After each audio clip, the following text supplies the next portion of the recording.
kababayan, kita nyo? According dito kay Greco Bilgeca, mga kababayan, sabi ni Greco Bilgeca, nagtatanong po siya kung may naniniwala pa ba kay Senator Antonio Trillanes. May naniniwala pa ba daw kay Senator Antonio Trillanes? Ngayon mga kababayan, ganito po yan. Actually, Sir Greco Bilgeca, ako po, naniniwala po ako kay Trillanes na may naniniwala sa kanya. Una, kasi dati, nung panahon ni Digong, nung sumuporta pa ako kay Digong at tinawag ko pa siyang tatay na hindi naman kami magkamukha, diba? Pero pinagsisihan ko yun ng 100 million times. Diba, Ma'am Ganing Archola? Pinagsisihan ko yun. Bakit ko siya tinawag na tatay? Iputang ina, puro blackheads ang ilong niya. Samantalang sa akin, tagyawat ko, 1, 2, 3 lang. Ngayon mga kababayan, naniniwala pa ba daw ang tao kay Trillanes? May naniniwala pa ba daw? Sabi ni Greco Bilgeca. Yes po, marami po. Isa na po ako doon. At sa mga nanunood sa akin ngayon, 1,000 plus tayo dyan. Kahit ganitong oras tayo, alanganin. Alas 3. Sa 1,000 plus dyan nanonood sa akin, marami pong naniniwala kay Trillanes. Una, dati sinasabi, tinatawag pa siyang sundalong kanin, trililing, baliw. At siya daw ang nagbenta ng West Philippine Sea. Pero mga kababayan, nung nakulong si Digong, nung nakalaya si Dilima, mas lalong nadagdagan yung paniniwala ko sa kanya. Bakit? Kung hindi ako naniniwala kay Trillanes, paano ninyo i-explain bakit nakulong si Digong? Diba? Ngayon, sabi ni Greco Bilgeca, may mga naniniwala pa ba daw kay Trillanes? Yes po. Kahit ako mismo, ang tanong ko ngayon, Sir Greco Bilgeca, ibalik ko sa iyo ang tanong mo. Paano ka po nakasabi na may maniniwala pa kay Trillanes? Kami nga mismong naniwala kay Trillanes magtanong sa iyo, bakit po ba nakulong si Digong? Diba? Yan ang tanong ko ngayon. Kung walang naniniwala kay Trillanes, sa tanong mo kung may maniniwala pa, meron pong maniniwala. Kasi kami mismong naniniwala sa kanya na hindi naniniwala noon. Ito po ang aming tanong, bakit po nakulong si Digong sa ICC? Sino po ang nagkaso kay Digong at sino po ang nagpakulong kay Digong? Ngayon, pag nasagot mo po yan, na Sir Greco Bilgeca, ibig sabihin, may naniniwala kay Trillanes. Diba? Napaka-imposibleng hindi mo po yan maintindihan. Sir Greco Bilgeca. Kung masagot mo ang katanungan ko, bakit nakulong si Digong, means to say, may naniniwala kay Trillanes. Diba? Kasi, sa totoo lang daw, may naniniwala pa ba kay Trillanes? Sabi ni Greco Bilgeca, sa isang post, no? Ito mga kababayan, sabi ni Greco Bilgeca, sa totoo lang, naniniwala pa ba ang tao kay Trillanes? Yes!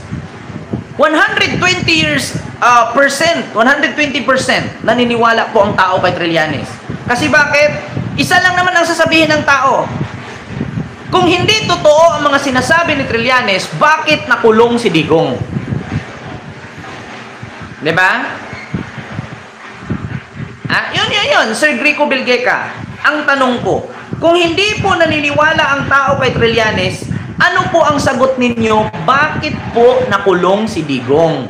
Kasi kung hindi naniniwala ang tao or wala nang maniniwala kay Trillanes, paano i-explain ng kampo ni Digong bakit siya nakulong? Sinong nagpakulong? Sino ang nagkaso? At sino ang nagpabagsak kay Digong? Di ba si Trillanes? So, syempre, ang sabihin ng tao, naniniwala kami kay Trillanes. Bakit? Maniwala sana, hindi kami maniwala kung ang sinabi niya ay makulong si Digong tapos hindi nakulong. Ang problema, nakulong eh. So, ibig sabihin, maniniwala na ako.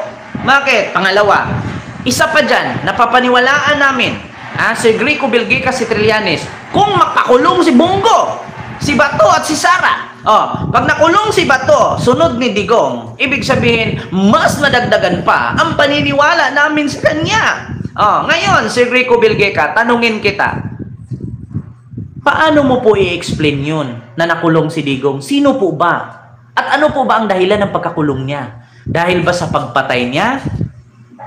ng libo-libo? Oh, pag sinabi mo, kaya naman nakulong yan dahil pumatay siya. Oh, so ibig sabihin, inamin ninyo na pumatay siya. O inamin ninyo na dapat lang makulong talaga siya. Di ba? Diyan makukorner kayo eh. Alam nyo, sa korte, pag nagkasuhan, ganyan ang tanong ng mga abogado. Ganito, huli-hulihin ka lang eh, paikot-ikutin ka. Ngayon, pag sinabi mo, Sir Greco Bilgeca, paano mo ngayon sabihin na walang maniniwala kay Trillanes, bakit nakulong si Digong? Anong explanation ni Greco Bilgeca yan? Nakulong yan kasi dahil kay Marcos. Aba, kung dahil kay Marcos, sino po ba ang nag-file ng kaso sa ICC? Di ba si Trillanes? Ngayon, ang tanong, kung hindi dahil kay Trillanes na nakulong si Digong, sino po ba ang nag-file ng kaso kay Trillanes sa ICC? Ay, kay Digong sa ICC?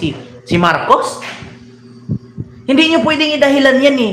Ngayon, kapag ilihis niyo yung issue na hindi si Trillanes ang kadahilanan ng kaya nakulong si Digong, kwentong barbero yan. Yan yung kwentong barbero, yan yung trililing. Huwag yung lihisin yung issue. Katulad lang yan sa ang nagawa daw ni PBBM na classroom, 22 lang, kay Digong 23,000. Sige, given na yun, 22 lang kay PBBM. 23,000 kay Digong.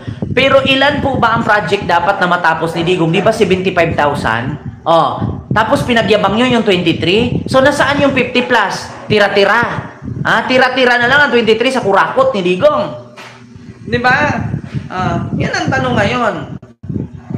Mabibisto kasi kayo. Hindi nyo, alam nyo, sa totoo lang, Sir Greco Bilgeca, kapag napaliwanag mo po na bakit nakulong si Digong, ayan, masagot mo kung may naniniwala pa ba kay Trillanes. Di ba? Kapag na-explain mo sa mga taong DDS na kaya po nakulong si Tatay Digong dahil kay Trillanes. Kaya po siya nakulong dahil kinasuhan siya ni Trillanes. Kaya po siya nasa ICC kasi sinampahan siya doon ni Trillanes. So ngayon, kung puro Trillanes ang dahilan ng pagkakulong ni Digong, ibig sabihin totoo si Trillanes. Ibig sabihin maraming maniniwala kay Trillanes. Diba? Ngayon, kung hindi mo yan isagot, ibig sabihin, sinungaling ka. Diba? Ibig sabihin, hindi mo sinagot ang ayos. Hindi mo sinagot ang tama. Nagsisinungaling ka. Diba? Ganun lang yon mga kababayan. Diba? Napaka-simple. So, yun lang. Yung ating live ngayon. Hindi ko na masyadong habaan. Diba? Sa sunod, mamaya, may live po tayo ulit. Maybe mga 7 yata or 8. Mag-live po tayo ulit. So, maraming salamat po sa inyong lahat. Dapat matauhan ka na, Greco. Wala kang mabulag-bulagan. Diba? Ma'am Ana Abadilla, wala talaga silang maloko. Kung magtatanong siya kung meron pa bang naniniwala kay Trillanes, marami po.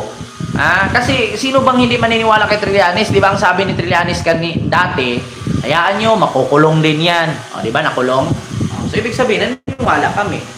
Ang tanong ngayon, paano nyo po i-explain kung bakit si Digong nakulong? Yun lang ang tanong ko sa Greco Bilgeca. So, yun lang. Maraming salamat po, mga kababayan. And see you